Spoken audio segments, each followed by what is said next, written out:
We hold these truths to be self-evident. As you know well, they were not self-evident to even your great Greeks. Aristotle, some were born to rule and some were born to be ruled. I remember going to India. The Dalits, they're untouchable. The Brahmins fly above them. Those founding principles are self-evident to readers of the Bible, but to nobody else. And we've got to go back to them and know why we believe in them. I write in my book about the misconceptions that people seem to think that, Jefferson came up with these ideas. No, or that these ideas leap from the French Enlightenment. And you think, no, they do not. They come from the Bible. There's no way around it.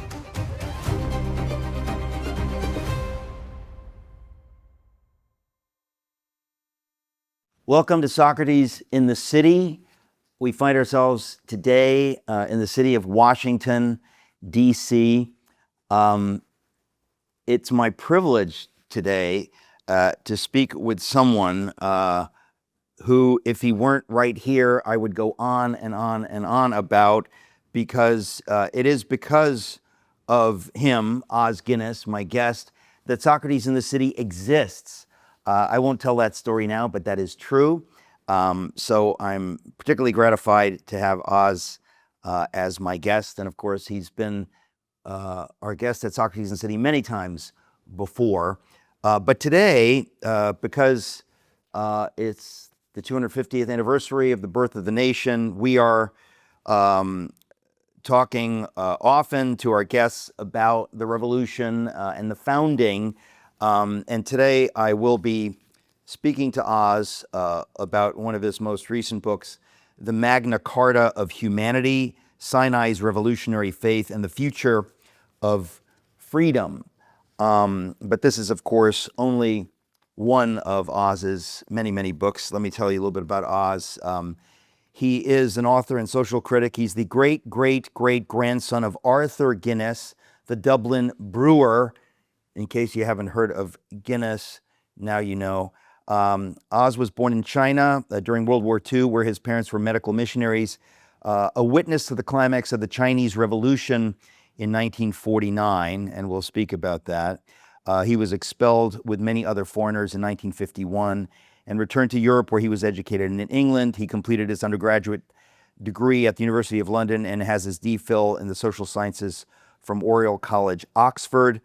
He's written or edited more than 30 books, several of which have had a big influence on me, especially A Free People's Suicide. Os, since moving to the United States in 1984, has been a guest scholar at the Woodrow Wilson Center for International Studies, a guest scholar and visiting fellow at the Brookings Institution, senior fellow at the Trinity Forum and the East-West Institute in New York. He was the lead drafter of the Williamsburg Charter in 1988, a celebration of the bicentennial of the U.S. Constitution, and later of the Global Charter of Conscience, which was published at the European Union Parliament in 2012. Os has spoken at many of the world's major universities and spoken widely to political and business conferences across the world. And he lives here in Washington, D.C. with his lovely wife, who's also a friend, Jenny. Os Guinness, welcome. Thank you, Eric. A real delight. I cannot believe every time I turn around, you write a book that teaches me something extremely important that I didn't know before. It happened when you wrote your book of Free People's Suicide, and you introduced me to this idea of the golden triangle of freedom, which I want to touch on. You do it again in this book, the Magna Carta of Humanity, Sinai's Revolutionary Faith and the Future of Freedom. So let me just publicly thank you. Well, it really is amazing to me. I think that a lot of times people who write books and thinkers, they're just rehashing things, very rarely saying something that's itself somehow revolutionary. And I don't want to embarrass you, but you've done that at least twice, and you've affected my view of the world and things and what I write about. So this book, the Magna Carta of Humanity, if you don't mind, before we get into the deeper conversation, if you just sum up the thesis so that people know what it is the book's about. Well, put simply, a lot of people talk about making America great again. They don't ask what really made it great in the first place. And for many people, the forgotten key is the way the American Republic owes everything to the rediscovery of the Hebrew Republic. And so that particular book is on the biblical, the Jewish, the Hebrew roots that gave so much of the grounding and foundation to the American Republic. And you contrast the American founding with, for example, the French Revolution. Absolutely. I mean, you can see today, just as the Apostle Paul, said to the Galatians, who's bewitched you? You came to faith through grace, and now you're relying on works. And I'm saying, in a way, to America, you came to faith through one revolution, largely biblical, through the rediscovery of the Hebrew Republic, and now you're following the ideas from the French Revolution, and they are disastrous. And Americans have got to make that choice, just as Lincoln set up a choice. You can't be half slave, half free. You can't be half 1776 and half 1789. They go in entirely different directions. Well, talk a little bit about that for those who are not as familiar with these ideas. I mean, for me, in writing my book on the revolution, I was just genuinely astonished to see how clear this is. I mean, I had some sense of it, but when you do the research and you read the founders and you read it, you just think, how can everyone not know about this? This is just everywhere. But part of the reason I wrote my book and part of the reason I want to talk to you about this book is I think, in fact, many educated people have no idea about this. No, you're right.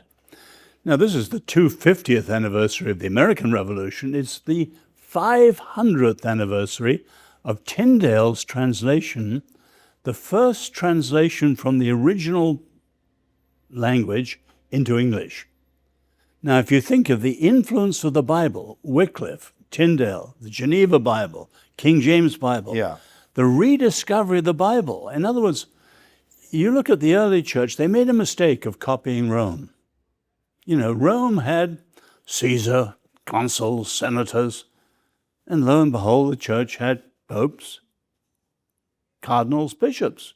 In other words, hierarchical.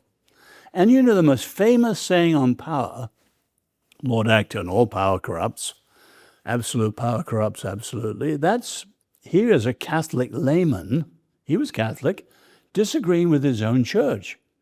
Because hierarchical power is based on ranking and power. Power not only oppresses the weak, it corrupts the powerful. And in the Reformation, they say, what does the Bible teach? Hierarchical power? No, covenantal power. And that rediscovery is what lies behind the American experiment. The Mayflower Compact is a covenant. The Arbella, John Winthrop's great sermon, A Model of Christian Charity, is a covenant. And he was called by Cotton Mather an American Nehemiah. And John Adams says, we owe more to the Jews than to any other race. And you can see how the covenant ideas underlie America. This is so foundational. This has happened to me with you at least once before. You have an insight so outrageous and important, but being an Englishman, you're very diffident and you pretend, well, everyone sort of knows this. I'm here as the brash American to say, you are wrong. Almost no one knows this. And if not for you, almost no one would continue, almost everyone would continue not to know it. What you're saying, again, I've discovered in part through you, is so central to what America is, who we were, what we've been, who we're meant to be. What would you say accounts for people not getting this so that we get to a point where it falls to you to re-educate us on what we all should know long before you tell us about it? I'm not the only one, of course, but Bob Bellah in 1976, the bicentennial, the most famous book then was The Broken Covenant. a very powerful book on the way the covenant had just slowly been ignored. So covenant became constitution and became legal and lost the moral. And the sense of the collective solidarity at the heart of the covenant, love your neighbor as yourself and so on, became individualism and self-interest. No one, Lyndon Johnson talked about the covenant with the land. Well, that isn't the covenant. And then Bill Clinton talked about the new covenant briefly and then forgot it because he fell foul of other problems. But that notion of covenant, which is absolutely critical to the founding, has almost disappeared. Now, of course, it's biblical. You'd think it'd be kept alive by the churches, but sadly, not. Well, I guess that's why I'm so shocked, Oz, that as I have discovered this largely through you, I almost can't believe that I hadn't heard it before. I mean, I was a kid at the bicentennial, and I'd never heard of Robert Bella. Is it Bella? Bella, yeah. Never heard of Robert Bella or that book, and never heard of these things. And so, but once I hear it from you, it just seems so clear. It's so obvious, but it's not being taught in schools. Well, there is a new tradition. Yeah. It was started by Daniel Elazar, a Jewish scholar. And, you know, he thought, we all think Greek, and you're Greek, of course, and you think monarchy, aristocracy, democracy, with their corrupt forms too, tyranny, oligarchy, mob rule, and so we think Greek immediately. That's 101 in politics. And Daniel Elazar said, no, that's looking at governments. But you've got to look at societies. And if you look at societies, you have hierarchical societies based on power. You have organic societies based on kinship and blood ties, you know, like the Lebanon today, or Arabian tribes and so on. And then you have the rare one, covenantal societies. The big three, Israel, Switzerland, and the United States. And America owes everything to covenantal republicanism. Well, in writing my book on the revolution, it became very clear to me that the men of the revolution, before the revolution and during the revolution, before the founding, really, they got this. It was, and like many things that everybody gets, because they get it, they're not explicit about it because they think, well, why would we need to be explicit? Everyone knows. John Adams clear as a bell about we are looking, that these ideas come out of the Reformation, that these are Puritan ideas. Samuel Adams, clear as a bell on these things. On August 1st, 1776, he gives a speech in Independence Hall, outside Independence Hall. We have this day restored the sovereign, capital S.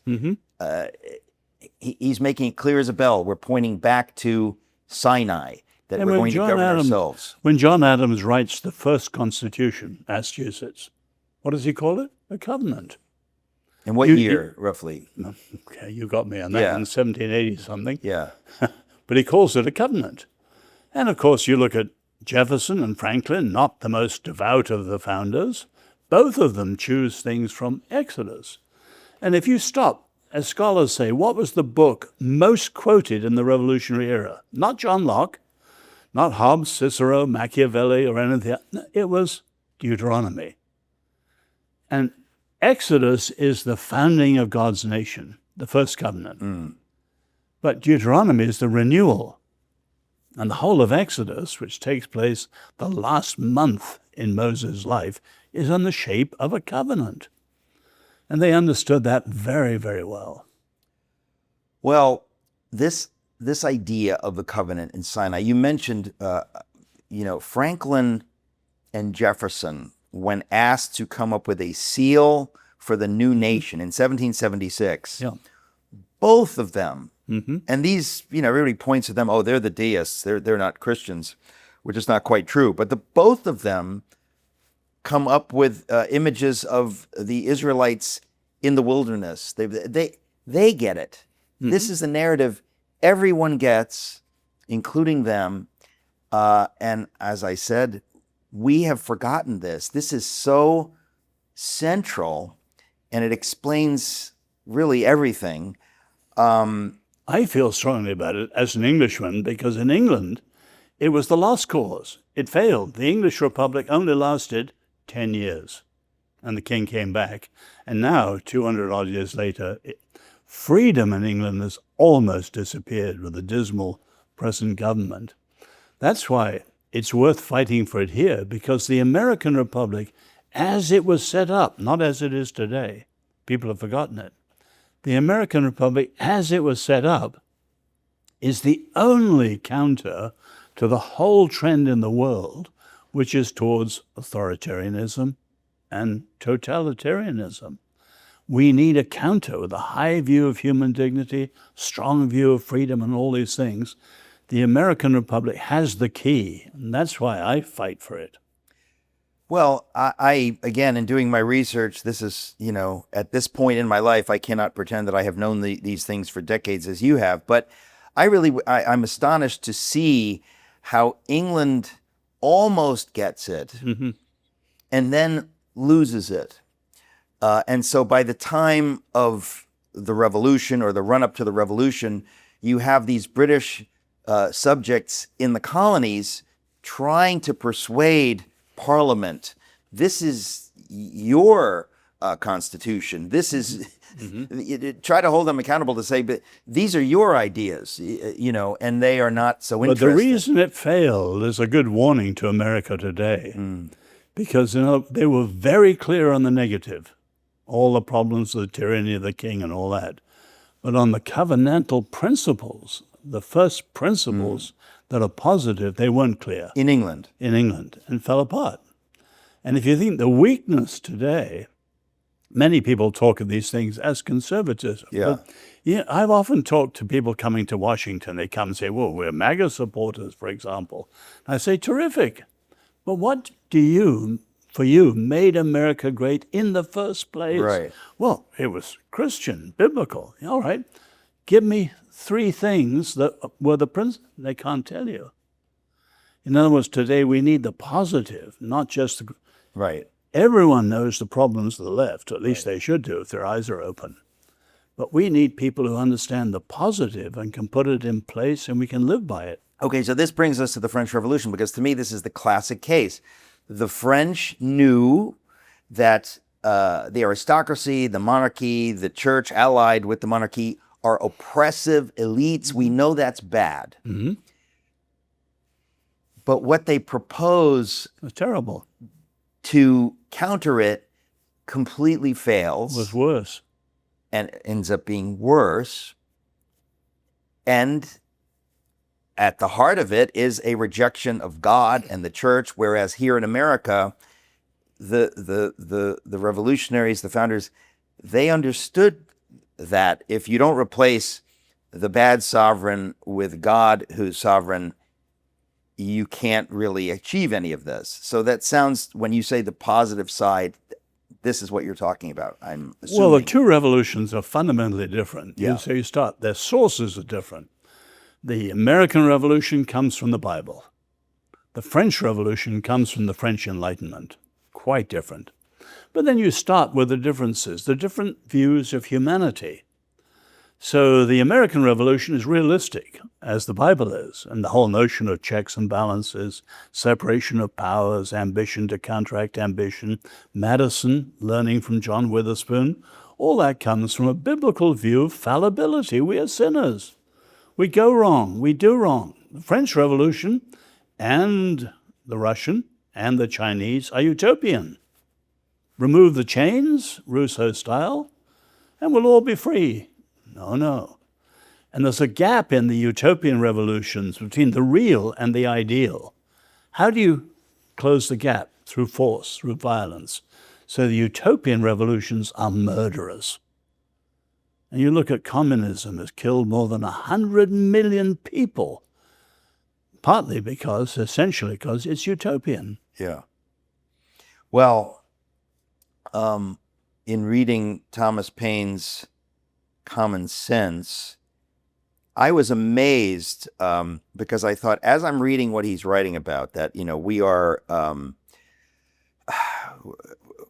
I ought to have it memorized by now, but the idea that this is going to be a new age in history, not since the days of Noah have we been able to remake everything, the world again. It'll be the birthday of a new world. All of that, apart from the realism, as you say, the biblical realism, that we're not angels, is utopianist madness. If you read it apart from that we need God to restrain our passions, we need to look to God, we need to govern ourselves, we need virtue, it reads like utopianist madness, and I guess it explains to me a little bit why Thomas Paine and Thomas Jefferson were lured by the siren song of the French Revolution.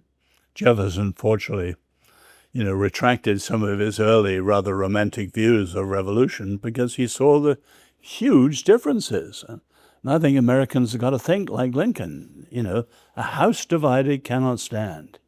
So you think of how much of American higher education or public schools, and now increasingly young people, are affected by socialism, radical socialism, cultural Marxism. But you look at this very dangerous red-green alliance, and that's the principal exposure after October the 7th. You see this long march through radical multiculturalism, Marxism, joining hands with the long emergence of radical Islamism. And you know that in 1941, Hitler invited the Grand Mufti of Jerusalem to Berlin. And from then onwards, with the Muslim Brotherhood and so on, you've seen this radical Islamism. They're not only against Israel, they're against America, they're against the West. I would say they're profoundly against humanity. And yet the naivety of people listening to this, it's unbelievable. Now, the inroads in Europe are almost beyond the point of irreversibility. They aren't that bad here yet. Yeah. But I first came here as a tourist in 1968. I met Mario Savio, who led the free speech movement. I realized something was happening here in the counterculture. But, all these years later, America is largely unrecognizable. And the naivety of Americans about the dangers of the left, and then the inadequacy of just critique. No, you've got to say what's wrong. We've got to know the alternative. Well, that's interesting, this idea that the Marxist left, allied with the deconstructionists and the critical theorists, they're very good at criticizing. But as you say, they don't present a plausible alternative. They seem to think that if we tear away what we don't like, good things will emerge, unshackled. At the heart of it, of course, is an anti-biblical view that mankind is innately good and perfectible. And I guess we would say history has shown that not to be true. To put it mildly. To put it mildly. Put it mildly, the pyramids of sacrifice. In other words, modernity created what Heinrich Heine calls the godless self-gods. That was his description of Karl Marx. And out of that has come the godless anti-God ideologies, with Marxism, with fascism, and so on. And you can see how incredibly dangerous that is to humanity. And so we're up against that today, and we've got to pit that against it, a high view of human dignity. So we hold these truths to be self-evident. As you know well, they were not self-evident to even your great Greeks. Plato, some people are born gold, and some are silver, and some are bronze. And Aristotle, some are born to rule, and some are born to be ruled. I remember going to India. The Dalits, they're untouchable. The Brahmins fly above them. That those founding principles are self-evident to readers of the Bible, but to nobody else. And we've got to go back to them and know why we believe in them. Well, it's interesting because they're so, I write in my book about the misconceptions that people seem to think that, Jefferson came up with these ideas, No, it's ludicrous. or that these ideas leap from the French Enlightenment, and you think, no, no, they do not. They come from the Bible. There's no way around it. And we have to at least be honest about this, that where would you ever get the idea that we're created equal, that we're made in God's image? Those are such radical ideas. And it seems to me that because the men of the revolution all agreed on them, they weren't explicit about what a radical departure this is from all of the history that preceded it, unless you go back to Sinai. When you take things that are self-evident to you or common sense in your time, you don't bother to give But the key idea today is foundations. And for me, one of the deepest is freedom. The ancient world was ruled by fate. For the Babylonians, in your stars, or the Greeks, it was the Delphic oracle, Oedipus. But people forget, for the modern world, there's no freedom either. For atheists, everything is determined. Marx, economic. Freud, psychological. Dawkins, genetic. Go on down the line. There isn't a leading atheist with a high view of freedom. Where does that come from? The Bible. Jews and Christians have the foundation, but a key thing in almost every area today is, why do you say that? You can't just assume it.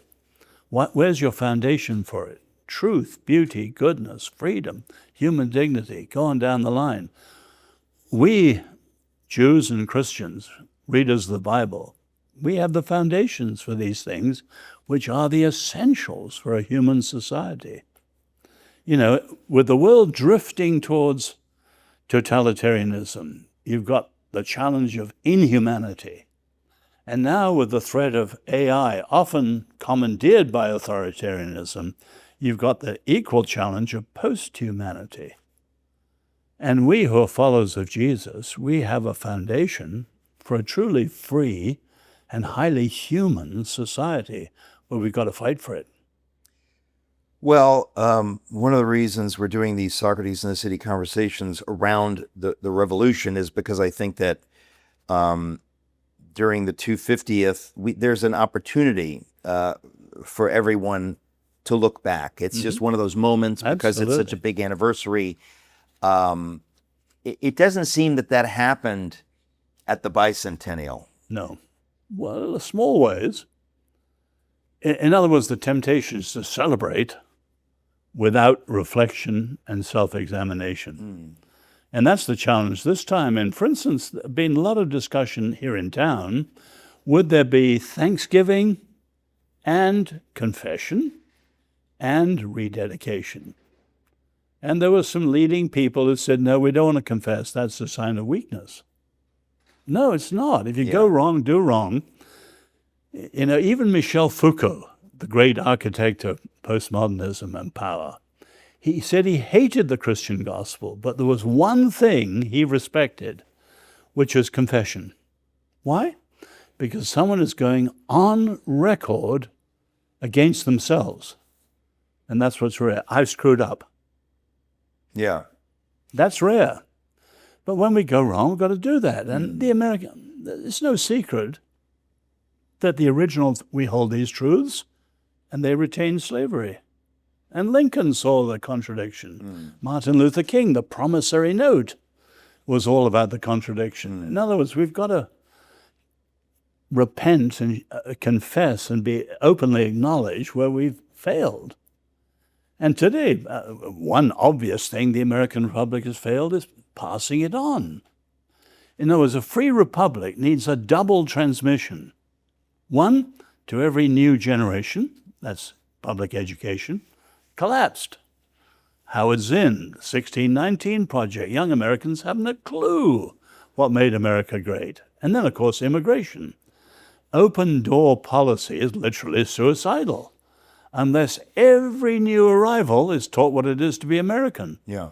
And of course, that wasn't the goal of the Democrats who brought people in. And they've literally undermined the very essentials of the Republic. And when some of these things have to be put right and fast, Yeah. or the republic cannot survive. I'm again astounded, really, when I first heard you talk about this book, the Magna Carta of Humanity, Sinai's Revolutionary Faith and the Future of Freedom.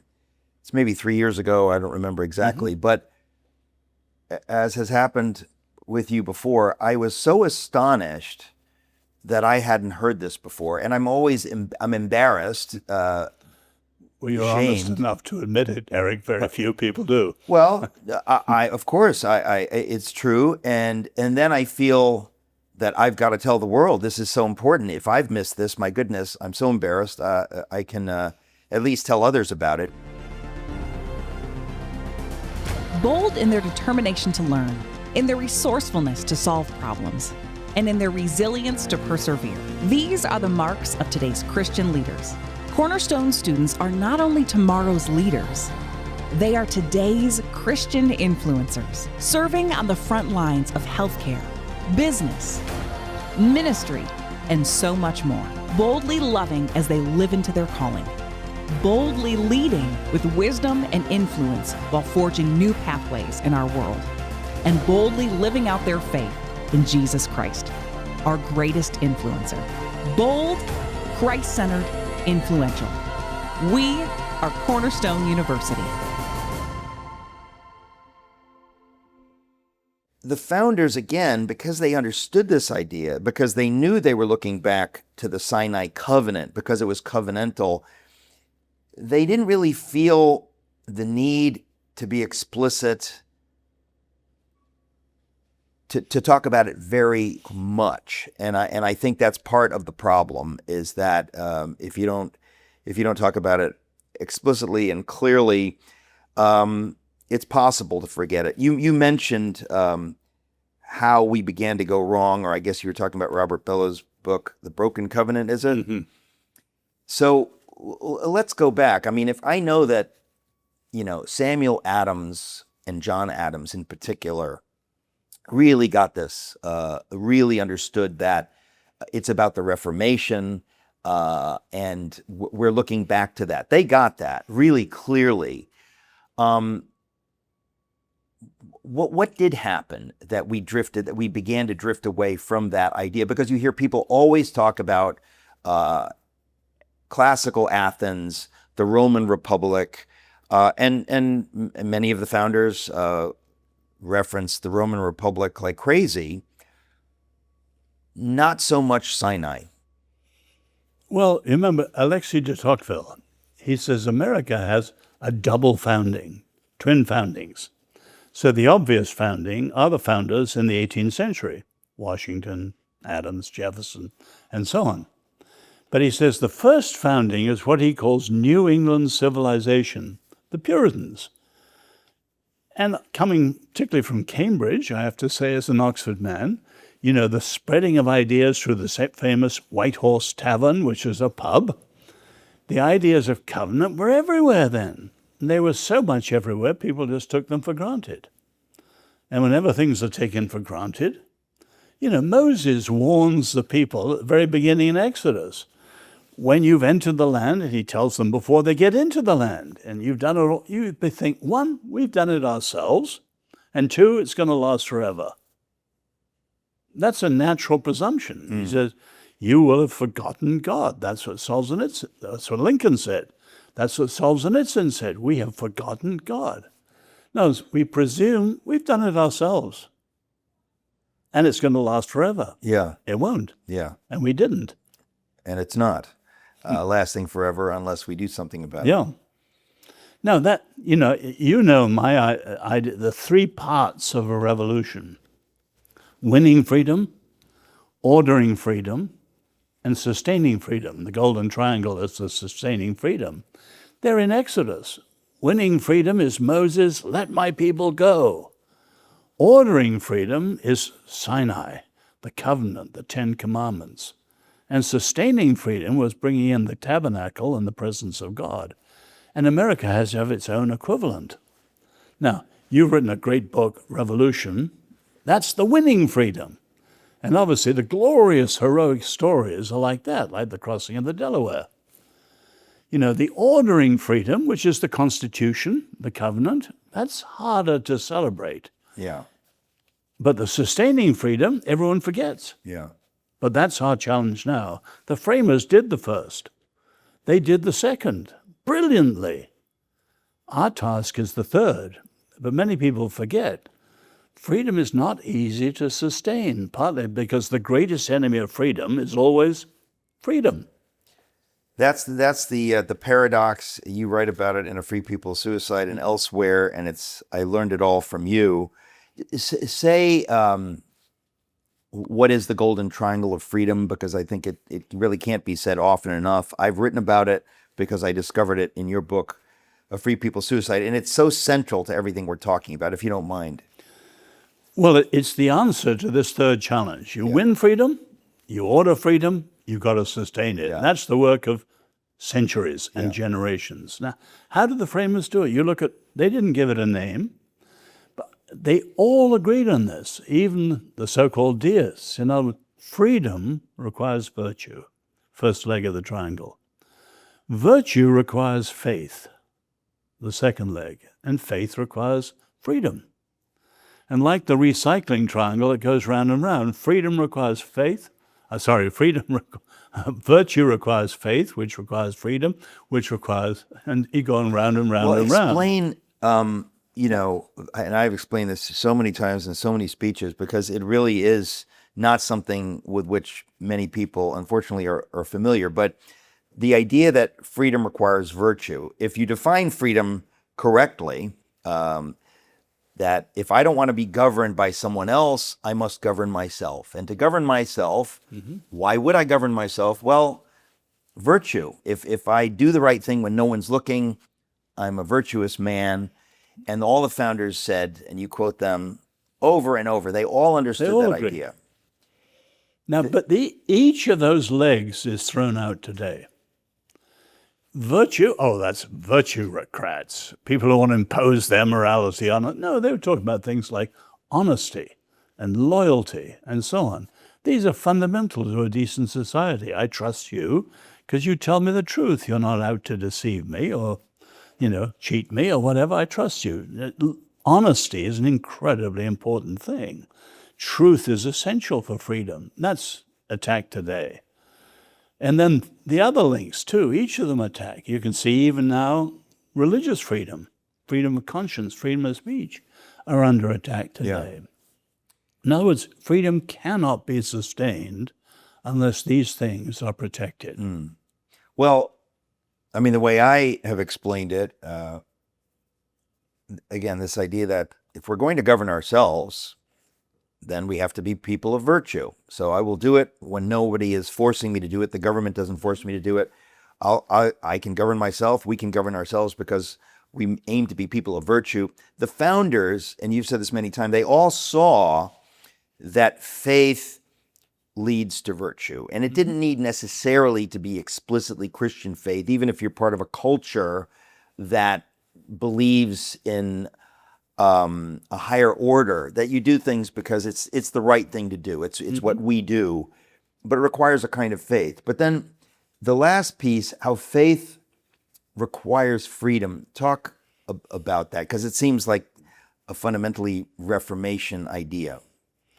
Well, if you look at Europe, the deep degree of European secularity is because of reactions to corrupt established churches. Coercion. You think of the terrible medieval notion, error has no rights. And so you have not just canceling like we have today, you have censorship, you have inquisition, and you have people, Tyndale burned. Not only books were burned, people were burned.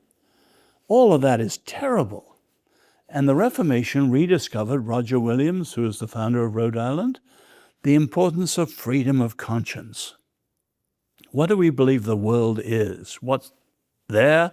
What's right and wrong before God? The inner conscience we have, that should be inviolable. And so religious freedom is the first freedom, and so on. These things are very basic, and if they go, freedom goes. Well, it's a fascinating thing because that idea comes out of the Bible, but it takes time for us to get it out of the Bible. It takes the Reformation, and after the Reformation, it's fascinating to me that these are biblical ideas, but that the church didn't get this until fairly recently. And we've got to ask ourselves now, what is it that we're not getting? In other words, we're all more short-sighted than we realize culturally and other ways, and we have to keep examining ourselves, and that's one of the great, not only the scriptures, but we have the lessons of history, and we see things from the perspective of other people from other parts of the world, and we should be saying, how are we doing? Because we may be we must be making mistakes in our time, and we've got to examine ourselves.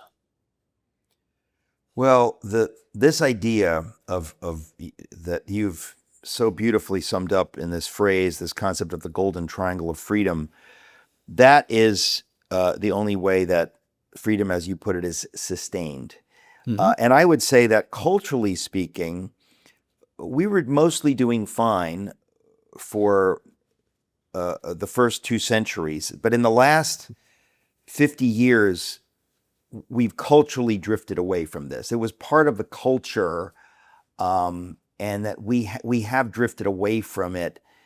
Or would you agree with that we have drifted away from this principally in the last 50 years? No, very much so. You look at the 60s, the counterculture was very restless with the 50s and all that they saw as American tradition. Yeah. Stuffy, uptight, all that. Yeah. So you had a whole generation in favor of permissiveness in the interests of freedom. But it shifted from liberty to what the framers would call license. Yeah.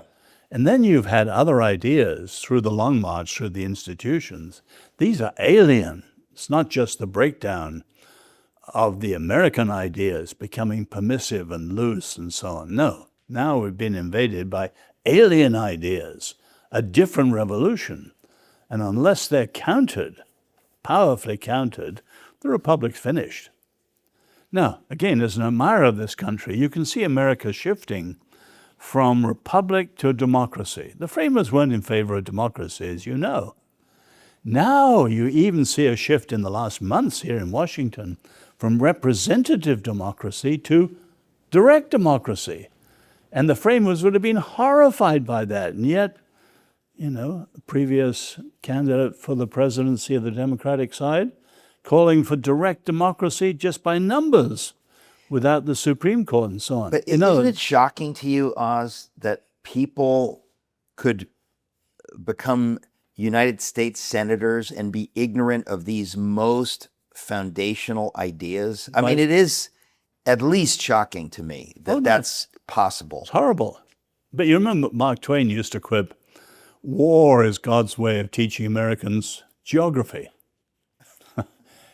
And Churchill would add, and how about history? Yeah.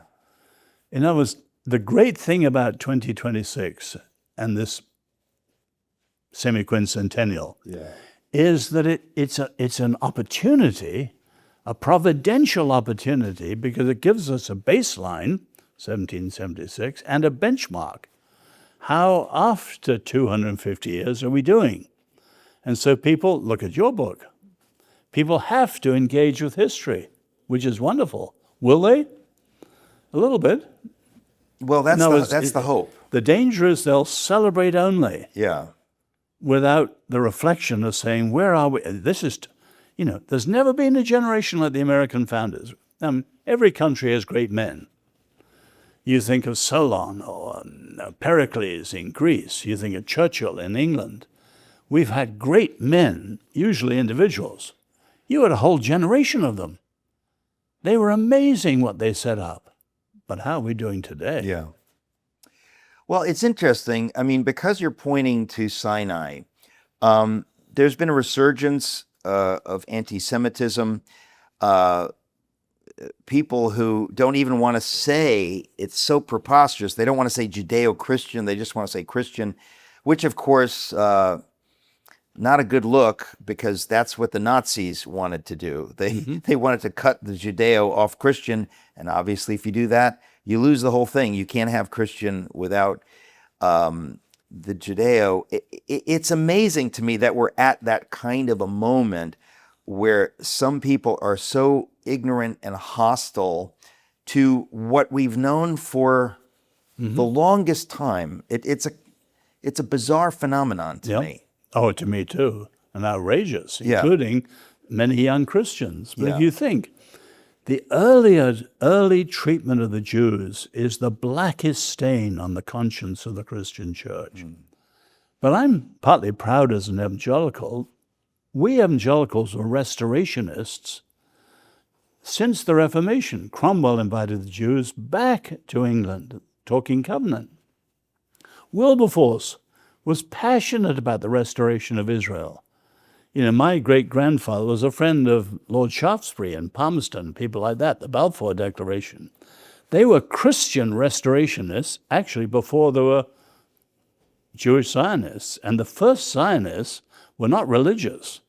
The religious people opposed Zionism. They were secular, like Theodor Herzl.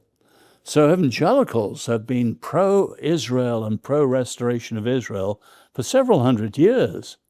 And we need to recover that. And the younger Christians who are going the other way, being shaped by people like Nick Fuentes, Tucker Carlson, this is shameful. Shameful. No, put simply, the Red-Green Alliance is anti-American as well as anti-Israel. Not to recognize covenantalism, the Hebrew Republic, and the whole legacy of that first founding through Israel is not only hateful through anti-Semitism, it's foolish. The Jews have given us the greatest ideas of freedom the world's ever seen. And to turn our backs on them is idiotic as well as evil. I was amazed in reading Thomas Paine's Common Sense, because like so many people, you know, I'm guilty of being aware of everything, but never really looking more deeply. And so, I'm aware of Common Sense. But then to actually read it and to see him make the case of why monarchy is a bad idea, and it seems his principal argument is the Bible. It's clear that the Jews start out without a king, and they go wrong when they demand a king. And as Jesus says, you know, because of your hard-heartedness, you know, okay, well, you can have divorce, but it's not my will, but you can have it. It's the same thing with a king. But it's so fascinating to me that Thomas Paine points to that, and that because his American readers were so steeped in Scripture that it hits them. Oh, yes. But that's why he had to. Yeah, well, I think it's either Adams or Madison says to him, Tom, you're a hypocrite. You're an atheist. Why are you arguing from the Bible? Of course, he knows he has to, because his readers all read the Bible, and they read that argument from Samuel. But that was at the heart of the English Revolution. You know, the levelers idea, freedom is the man who turns the world upside down. Acts 17, these men who've turned the world upside down have come here. In other words, you have a view of revolution in England which is biblical. God creates order. Human beings create through sin disorder. So God works in a disordered world. He turns the disordered world upside down to turn it the right way up. And that's revolution. So you even have a resistance theology, which, of course, Jefferson loves. Resistance to tyrants is obedience to God. Yeah. That comes from Samuel Rutherford, comes from the Huguenot writings, Vindicii, and so on, justifying the challenge to tyranny. Now, people don't realize how much we owe. It goes back to the Bible and back to the Reformation rediscovery. Well, I mean, as I say, I won't pretend that I have known this all along. I rediscover these things, and in my research for this book, I was really astonished at how clear that is. And there's some point in Common Sense where Thomas Paine says that the law will be the law of God. He makes it clear that the new sovereign, he doesn't quite say the new sovereign, as Samuel Adams says, the new sovereign, capital S, is the King of Kings, is the Lord. Thomas Paine, in Common Sense, basically says will be the law of God. He goes that far. But he's talking about there's this transcendent reality before which we must bow. And if that is not the sovereign, there is no sovereign. It's every man for himself, and it's ultimately chaos and anarchy and bloodbath, which, of course, happens in the French Revolution. Why do you think Thomas Paine was lured into the French Revolution? Because I don't get the impression, really, that he was an atheist when he wrote Common Sense. Maybe he was. Oh, I think he was. You think he was? I think he was masking it because he had, a Christian audience he was writing to. Yeah. I think he came more explicit later on. Yeah. No, I agree with that. But there were people who thought that the French Revolution in its early stages was going to follow the American Revolution.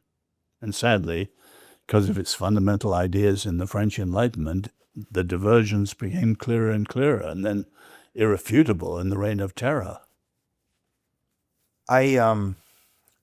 Again, this contrast, you're contrasting Sinai and Paris. Say a little bit more about that, because I just think that idea needs to be more widely known. You've been saying it, but a lot of people say we're the product in the West of three cities. Yeah. Athens, Rome, and Jerusalem. And I read that in a Christian article of last week. It's not quite true. We're really the product of two cities, Athens, yes, you know that as a Greek, Rome, yes, and a desert. It was the burning bush and the smoking mountain. That's where I am who I am. Exodus 3:14 is radical. And this is where both atheism and that whole family of faiths, atheists, materialists, secularists, and our Eastern friends, Buddhism, all that stuff, Hinduism, they both agree there is nothing more than the cosmos. Sinai says no. God is transcendent as creator of it all. And nothing, even the sun and the moon and the stars, can't be used to represent him. They're idols. They're nothings compared with him. So Sinai is a singularity. And when the Lord reveals himself, there's something very unusual there. He reveals himself to the entire nation of Israel. That's never ever happened before or since. It's pretty It'll dramatic. happen at the end days when the Lord returns. You write about the civilizational breakthrough of Sinai. I'll say for the fifth time that until I heard it from you, I had never heard of things framed this way, which really tells you how far we've drifted from all understanding this. Do you think that most people that Lincoln understood this? Again, I'm curious how we drift away from this central idea. Well, Lincoln had an incredible view of God. In other words, the Sinai Revolution, the key thing, that the Lord is a partner. He's a partner to the covenant. The American Constitution and covenant, as Lincoln says, is under God, not with God. That's very important. In other words, accountability. But as you know, you read all Lincoln's writing, his sense of accountability, the way the Civil War is measure to measure the justice of God because of all that had happened through slavery. He has an incredible sense of the divine accountability and so on. Now, his great lodestar is the Declaration. The Declaration said these things, we're not living up to them. And slavery is wrong in the light of the Declaration. And, he quotes Psalm 83 or whatever it is about tongue sticking to his mouth and so on. If he's unfaithful to the Declaration in Philadelphia, he has a remarkable sense both of the Declaration, but also of that sovereign accountability of God. It's amazing to me how the way I think of it is that, at Gettysburg, he says, conceived in liberty and dedicated to the proposition that all men are created equal. So he's pointing back in a sense, the way I see it, he's saying that, if you don't know where where true north is, I've got to point you back. Otherwise, we're drifting away. So he points back not to the Constitution, but to the Declaration, and he basically says that if you're not getting this right, you're drifting. And in a sense, that's where we are again. I guess I always think of that we're in the third existential crisis of our history. The first is the Revolution, the second is the Civil War, and that we're roughly now in that third existential crisis. So in order to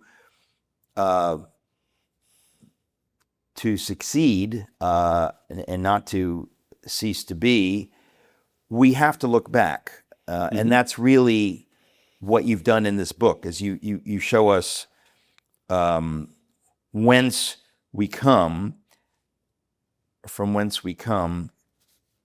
And I want to say again, Oz, I'm just amazed how little known, how little spoken of this is. I'm always a little amazed at your acting as though, many others know this, but I at the risk of embarrassing you more, I think that apart from you, very few people are talking about this. Well, yeah, the Jews are, and they're beginning to realize, as they're attacked with anti-Semitism and so on, they realize that they have a huge stake here in this country. But I think as Christians we should be aware of this. I'm appalled how little you read Skip Stout at Yale.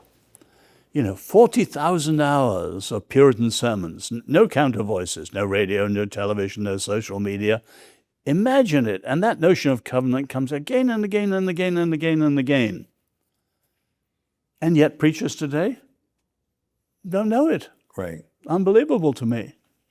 I think of our own church. They did a great series on Genesis, and then when it came to Exodus, all they did was the Ten Commandments. Well, it's like putting the Constitution without the revolution. There was just zero understanding of freedom that way. But we are not only the heirs of these things, we are the custodians and guardians of them today. So I'm, having grown up in China and seen the reign of terror there, authoritarianism, you take Nietzsche, you want a name for my world? The last words of Nietzsche, this world is the will to power and nothing besides. That's where the world's going. Authoritarianism, unbridled power. Where's the counter? In the American Republic. Who's standing for it? Even the right. One of the White House talked about these ideals as international niceties. They're not. They're principles. They're foundational principles. And if we lose them, we're in trouble. So I think we should fight. They're biblical, they're American, and they're the best counter to the dangers of authoritarianism. So now is the time to stand.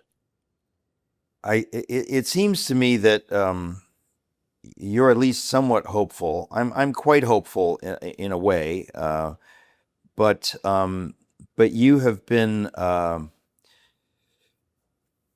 prophetic in trying to warn American leaders about this. So, what is your sense of where we're going? You talk about this in your newer book, America Agonistes.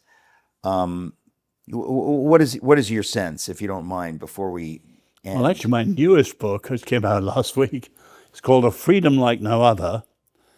And rather than decrying the darkness, I've tried to describe 12 of the biblical covenantal principles. And they're things that can be taught very simply. There should be second nature, common sense to Christians and other citizens. And we need to rebuild those again. But we haven't long. It's later than most Americans think. If, for example, and you can see, put it this way, the problems of the left are very, very clear. If the right doesn't lead to a transformation, if we only have a pushback, and there's a pushback the other way, it will accelerate the left. Yeah. That's why the time is short, and we've got to think positively, we've got to think first principles, We've got to go back to the foundations of freedom and not just say how great the Republic is and so on, but it's what do we need to put right? It's an urgent time. I don't see a lot of people responding. I mean, here, living in Washington, celebration, yes, a lot of it.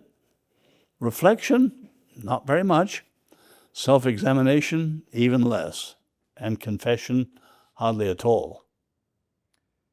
Well, the fundamental idea that you're putting forth, this idea of it all beginning at Sinai, it's not complicated. That's what amazes me. It's not at all complicated. Not at all. But until now, very few people have known about it. I'd like to think that as a result of this conversation, as a result of your book, and to a lesser extent as a result of my book, that we will have some success in reintroducing what unfortunately is extremely important to people in America. And of course, it's always been my hope, and I assume yours too, that these ideas will spread beyond America, and that maybe we will have people in the UK pick up this banner and finally realize this is the only way forward. And through the global church,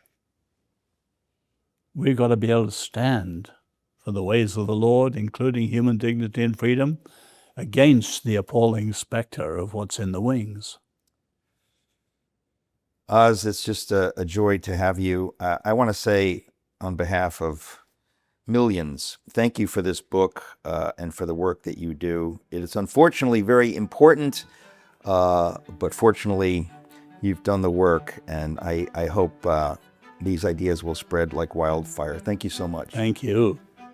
If you think these conversations are valuable, would you do us a favor and please like this video and subscribe to this channel? When you do that, you help us get these conversations out to a wider audience by telling YouTube that people are interested in this. Also, you can go to SocratesInTheCity.com, sign up for our newsletter, and you can check back every week. There's new stuff here every week. Thank you for tuning in.